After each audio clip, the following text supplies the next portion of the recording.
Nobody wants to get united. Like, what we gotta do is meet everybody on 149th Street at the bench. Alright, checking out everybody. I've got this Monday section of my channel where I do a live critique for you guys. Here we've got a submission from Detes. I'm pretty sure that's how he spelled it out. The I could potentially be a T, but he didn't really send me much more than the photo, so that's just my interpretation on it. So potentially if the letter is a T, could use a little structure change on the top, but this is the portion of my channel where I do a little critique on someone else's work that they've submitted to me to kind of give them some direct feedback and a lot for you guys to learn off of as well. So first off, I would like to say that if the good portions to the piece are that the use of the smaller E's really does help. When I first saw the piece, it doesn't look too great with the smaller letters from just afar, but taking into account it was alright to do it that way. I personally like a pretty even letter like sizing, so larger E's would fit my preference, but the fact that he kept both E's the same does support each other, so kind of a good chunk of the style there. As far as lettering, you got some really harsh straight lines and some really curved lines. The only thing I would have to say is this D has pretty much all straight lines. It's basically a triangle D, and then all the rest have a pretty good mix of straight and curved lines, so definitely the D could use some more curved lines minus this little hook up there. But I mean, overall, kind of got a nice letter flow between each one. Got a nice kind of reoccurring kind of open slot where the letters hit itself, so the overlapping of the letters is consistent throughout to keep a pretty good style going. These two little black just borders outline like force field pieces could use a third. Rule of threes and odd numbers always looks better. It's kind of a little off center, or off weighted I should say, not so much off center. It doesn't have to be in the center, but it's off weighted, having 5 letters in your name and then a chunk here and a chunk there. Could use a third down on the bottom right just to keep the I, because it leaves a lot of unnegative space down here, especially with not filling in the 3D. Just having an open 3D doesn't neutralize your just white on black as much as it could.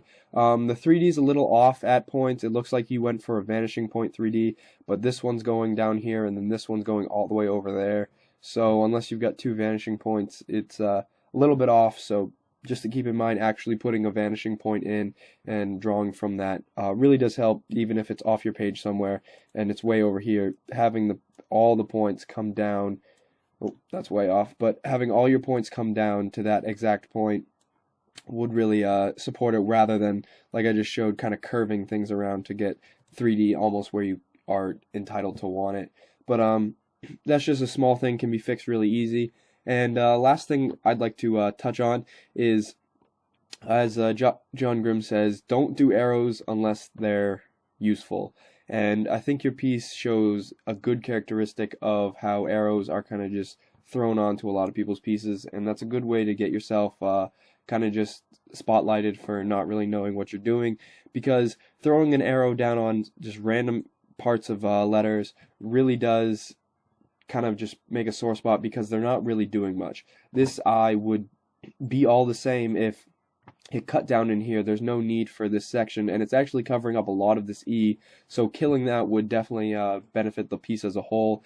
This top of the E, it does fill in some negative space between the E and the D, but it's kind of really I don't even know how to put it. It's just really geometric in there, having all the straight lines. Don't really know about that one.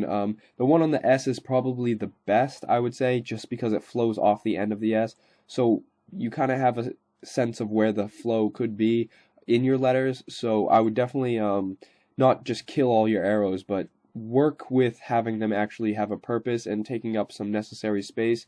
Taking up this backspace over here by the D was good, but it's really isn't executed well with the exact technical style of the arrow. The one coming off the D could definitely be incorporated down here, rather.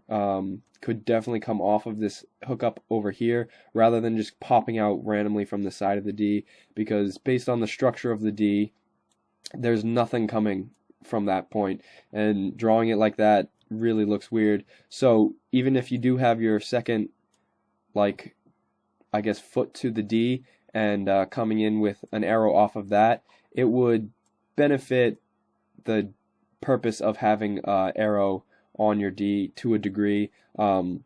Obviously, it comes down to your own style and how you want to do it, but that's just my suggestion. And if you thought I missed something in the critique, or you feel you should add something, by all means, leave it in the comments below, and let me know. If you want to have your own work critiqued, I'll leave my email down in the description, and you can just send me over a photo. And if I like it enough to feel it has some good qualities that some people could learn from, I will hit you up and make a video about it. And if not, I will still send a text critique your way, regardless of getting in a video or not. But that's really going to do it for me. Be sure to check out John Grimm's and Voice's critiques, as they do them as well, on just other people's work in totally different realms of what things you can be learning and things you can understand.